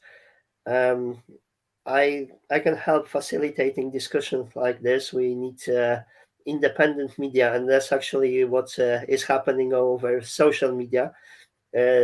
People think that there's nothing that they can do. It's not true, because every person is literally it's a mathematics. It's every person got connection to 1,000 people, and that 1,000 people is connected to another 1,000. So this is a network of 1 million people. So action of one individual directly, they're affecting 1 million people around us. And with technologies like social media, then it only can go exponential. So this is one thing. We can't be divided. From beginning, when this freedom movement emerged, I was talking to all groups, to all individuals. I was trying to connect. I was there to live stream those events so people can witness, and I will continue to help with that regard, and just thinking about not being played by their game, like, oh, this is migrants, that's a Muslim, that's a anti-Semite. We are all being played. The quicker we realize, that's what Phil said, is we can't be divided. We need to understand the power. They are powerless, in fact. And we can see this, like, let's say with ULES. This is actually another point what Debbie made. It's like we are we are divided. We are compartmentalized because, let's say, look, there were protests of certain groups like doctors, nurses, train drivers, and we didn't join. We should join and unite, because we are all being, sorry for swearing, screwed here. I think there's nothing. We don't need to invent the wheel. The solution is simple. It's like, I'm proponent of democracy, but democracy requires us to be active, and we need to have representation in 3 aspects: politics, media, and economy. So the role, or originally the role of the government and the role of the countries, was to balance certain things, to provide security. But now this was hijacked. So we don't need to reinvent the wheel. We just need to restore the balance. So have representation, political representation, and say no and don't play their games. Like, look what is happening with ULES. People are stickering cameras, taking them off.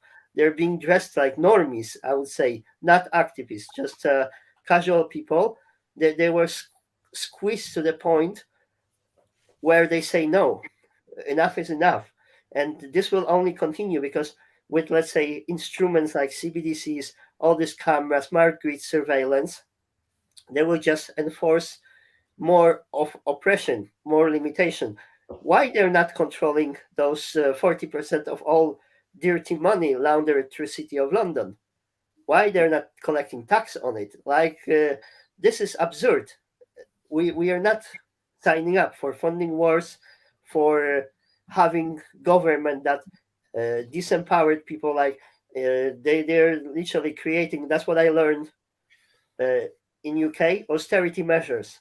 So forcing people to live in abject poverty. So we are in allegedly 5th richest country in the world, where people are struggling to heat their homes. They're living in fuel poverty. And all those policies, so-called net zero and alleged climate policies, they are just designed to control people, to control the flow of energy, and disempower people, just to take everything away. So we have to just say no. Literally, that's as simple as it is. We cannot cooperate in that wicked game. Wars, they're anti-human. They're against population. This is third world war, is a war of the governments against the population. And if we can realize that, then we don't have to play the game. Literally, 68 million people living in UK. What if everybody will turn tomorrow and say, like, no, I'm not having this. I'm not paying for this. I'm not feel represented.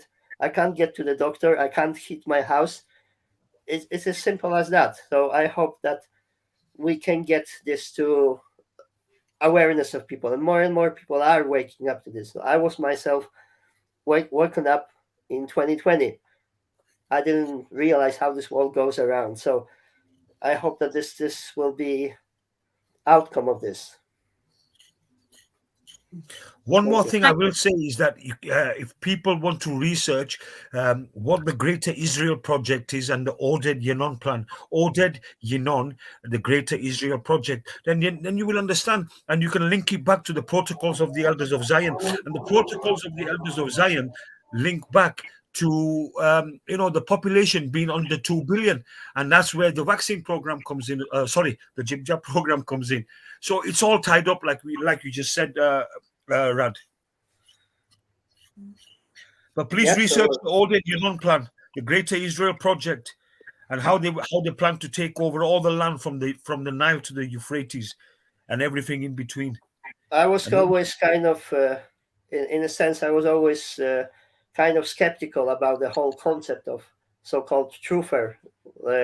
What is the truth? I believe in politics, and like being Polish, I understand that normal people, they can gather together, create political movement. That's what surprised me in UK, that there was million people protesting in London over, and there's no political movement. 3 years worth of protest and no political movement out of this. There's just that tribalism. So I think we need to get over this, get connected with people who are now upset with ULES, all these policies, climate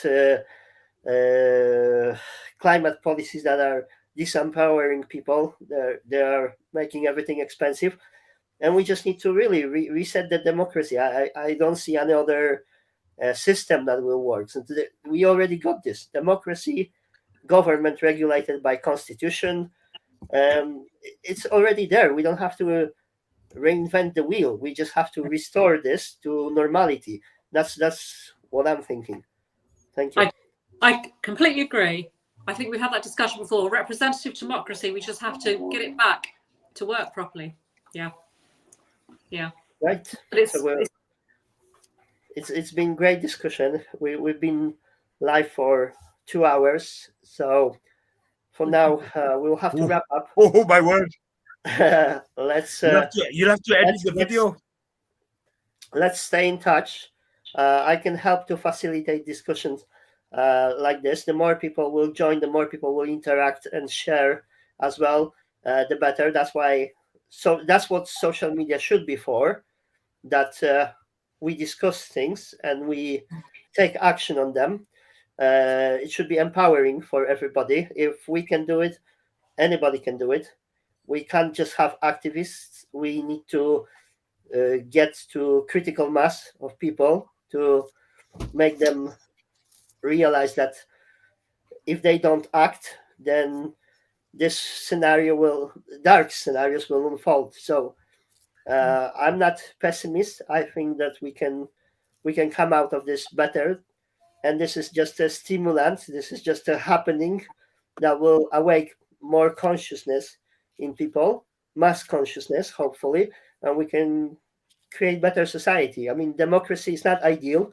It is a fact. It's not the best system, but it is one that works. Same like capitalism. We tried communism, we tried fascism, Nazism, we tried all sorts of things. And we know the best solution, but we need to restore balance. That's what I would say.